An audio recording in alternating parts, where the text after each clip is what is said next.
Hi everyone, it is the year 2025, almost 2026. We will see if I get this video out before 2026, but smart glasses do now exist. Like, oh my god, it is kind of amazing we have this tech now. I hate the way it's kind of being used though, so I want to propose something to make this advancement better. I'm gonna get straight to the point.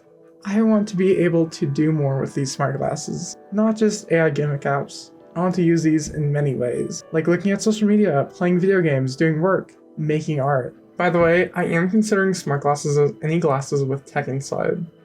Tech being some electronic, so this includes audio glasses, AR glasses, and any other glasses focused on anything technology related. And so, let's dive into this topic.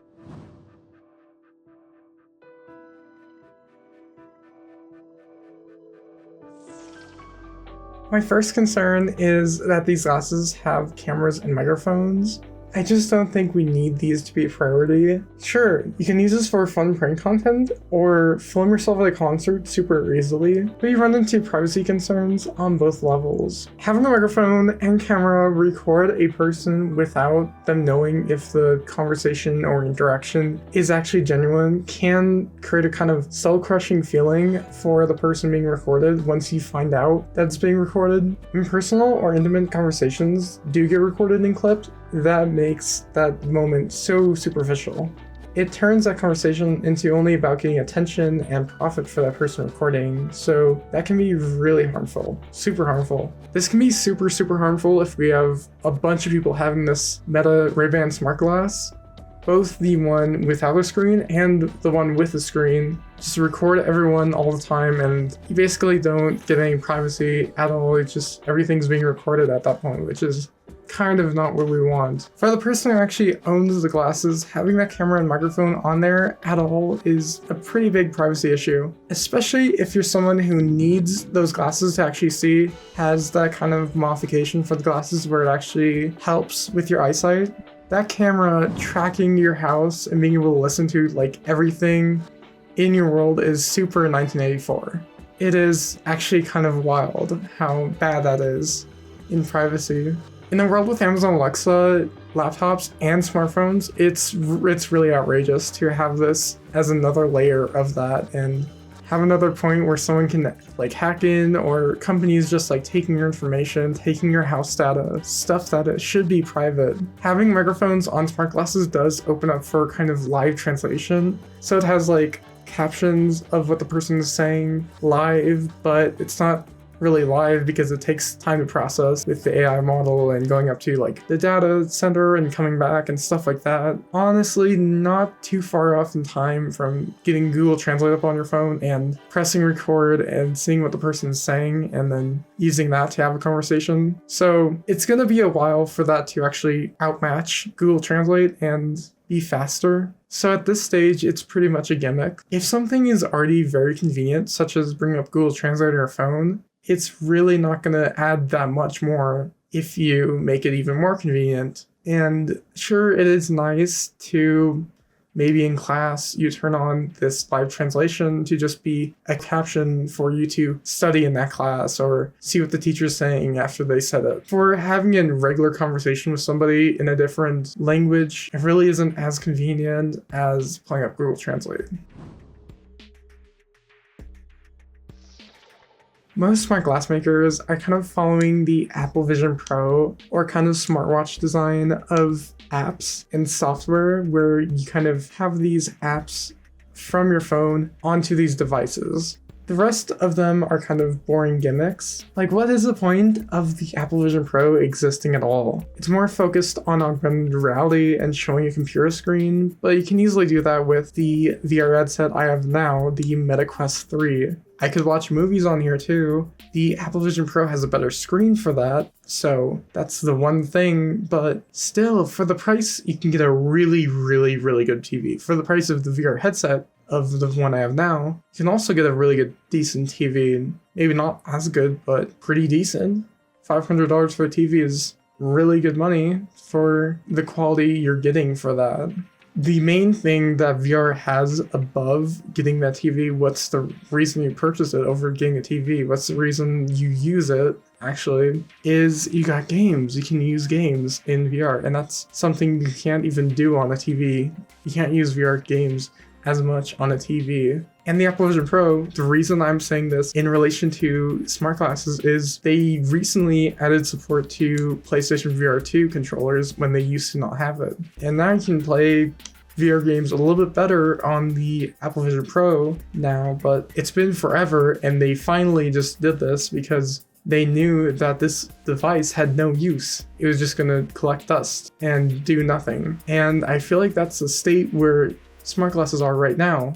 I'm sure as you have this tech evolve, you will have these third-party apps for your VR glasses or your smart glasses to give them more stuff to do, but you shouldn't really require these third-party apps and other things to get your device to do something that's useful in your life and give you a reason to use it. They should kind of have it actually as like just a thing you have, but instead we get a lot of these gimmicks and a lot of these apps that you already have on your other devices that you don't really need. I'm gonna show you now how to make these devices way more useful with this. What I would ideally want is for monitor or TV manufacturers to make smart glasses that can pair with your phone, laptop, or PC and just work as a monitor. We already have this with companies like HTC or Sony making virtual reality headsets. Just give us like a LG, Asus, or Samsung smart glass that pairs with electronics wirelessly to display whatever the person wants. Could display a phone, console, or computer and be very flexible in that way. We don't really need microphones or cameras for doing this, for projecting a screen onto your smart glass. The new Meta Ray-Bans, you put a strap onto your wrist and it tracks the muscle movements you do when moving your hand. It tracks what you're doing and you don't even need to have it in proximity of your face. You don't need cameras to track what you're doing. You can literally be in your pocket doing gestures, and that is really good for controlling a phone maybe. I don't know how much you can control with a phone with that, but you could probably do quite a bit. Otherwise, you're probably just gonna use your phone with the touchscreen and then have it still project to your smart glass. That use case might not be as useful as using gestures to control your phone, but especially for swiping around and looking at stuff, checking social media or something like that, maybe looking at Google Documents, you could probably use the gestures.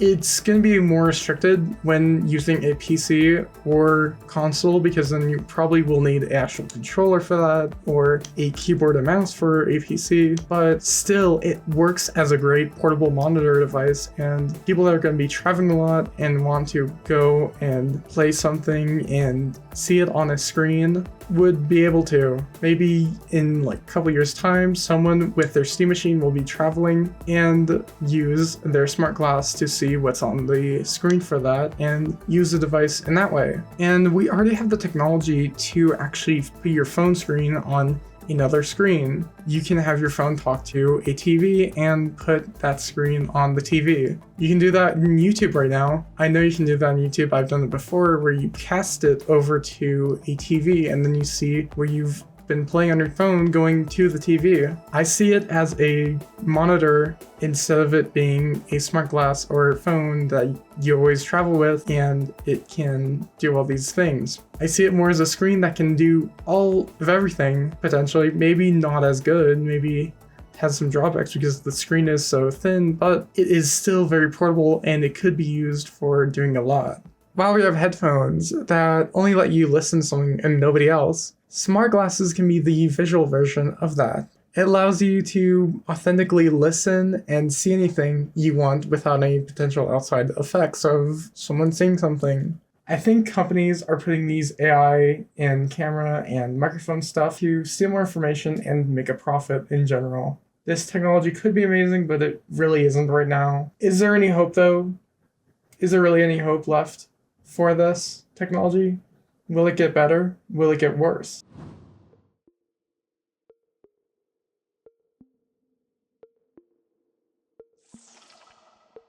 Despite my issues with the majority of the smart glass market right now, Let's look at each of these glasses on its own to see if this trend will stay or not. We are in an early period where smart glasses are becoming a thing we actually desire. Maybe it's just a short-term sacrifice to get us to a long-term goal. The main question then is, will it be a good, interesting long-term vision or a bad dystopian long-term vision? The categories I'll be using for this will be positive, mid, and then dystopian. Let's look at some smart glasses. The first one is the Amazon Echo glasses. The Amazon Echo glasses have Amazon's AI Alexa built in with them. It also needs an Amazon account as well. It can call and play music. It does apparently play music very well, but it does not have a screen. It does not have cameras. Not having cameras is a big plus for privacy, but having a microphone with an AI assistant is not good for privacy at all. I would love a nice musical smart glass, but including an AI assistant with these glasses, especially with a company like Amazon, it has to fall within the dystopian tier. But yeah, I would love a nice musical smart glass because then you can kind of not have anything in your ears, but you can still have music playing, which would be a great little sound device. The Even Realities G2. These smart glasses are quite utility focused. They feature a cool kind of low-res matrix type screen that doesn't really display anything crazy, but does display text, documents, the weather, time and health information. It does not have a camera, but it does have a microphone for an AI live translation and kind of AI assistant as well. It has no camera, focuses on the basics mostly, but it has an AI element to it. I would have to go mid for this one, though it's not really dystopian tier because I think the brand reputation is a little better than Amazon. Onto the Ray-Ban Metas Gen 1 and Gen 2. These are the most popular smart glass. I've talked about them a little bit in this video. This one is Facebook making a smart glass with a microphone and a camera. This is super dystopian. I might be a little hypocritical since I do have a Meta Quest 3, but 99% of the time, I have this VR headset just sitting in my room, doing nothing, just facing a wall. The thing about these smart glasses is you bring them with you. You bring them to work, you bring them to your school, you bring them to your public places you go to. Therefore, that creates way more of a privacy risk. So, easily dystopian tier. The Ray-Ban Meta displays. This goes in the same tier of dystopian for the same reason as the Gen 1 and Gen 2 of Ray-Ban Metas. You have maps, messages, AI translation, and an AI assistant. These are basically all AI gimmicks or things you can easily do on your phone. A lot of them are kind of Meta's or Facebook's type of ecosystem they kind of have, I guess, because they bought up a bunch of companies. You can do all this on your phone, basically. Onto the Captify glasses. This smart glass has microphones, AI live captioning, but it's actually really better for a good reason. It is designed for those who can't really hear as well or are deaf. No cameras, which is nice. It captions things for people who are hard of hearing or deaf, and it captions certain emergencies too, like a fire breaking out that maybe you could hear if you have good ears, but maybe it's going to be harder to hear otherwise, and that could be a danger for those people. Having a solid, good direction such as this makes me more able to put this in the positive tier. This is an exception to the ranking system because I like how this technology can actually help people with disabilities, so that is very much going in positive tier. Onto the Rayneo Air 3S and Air 3S Pros. I love these. Everything I've been saying, this is pretty much it. It has speakers, no mic, no cameras. It is just a monitor. It plays whatever you can connect to it with a USB-C wire. You don't need to charge it. You do need to connect through a wire, and it doesn't have a battery, so you have to do wired, which might make you look like a nerd from FNAF, but this is what we need more of with smart glasses. These are pretty much the best smart glasses. I need them for real. The style is not the best. It doesn't look that stylish. But for only $250 for a 1080p digital screen through a smart glass, you cannot complain. That's half of the price of this headset I have now. That's crazy. That's insane. I really can't hate on the style if it's going for such a low cost compared to the hundreds of dollars more for the other smart glasses, when it's way more for the Even Realities G2 and it's way more for the Ray-Ban Meta display. It easily goes in positive tier. You can even get the Air 2s, which is the older generation, for around $150, which is just insane. That is insane. That's crazy. Those are the main ones I want to talk about. There are many more that are mostly AI glasses. In total, will smart glasses get better though? I think they'll generally have more freedom, screen space, resolution, and brightness, so you can have more content probably on them.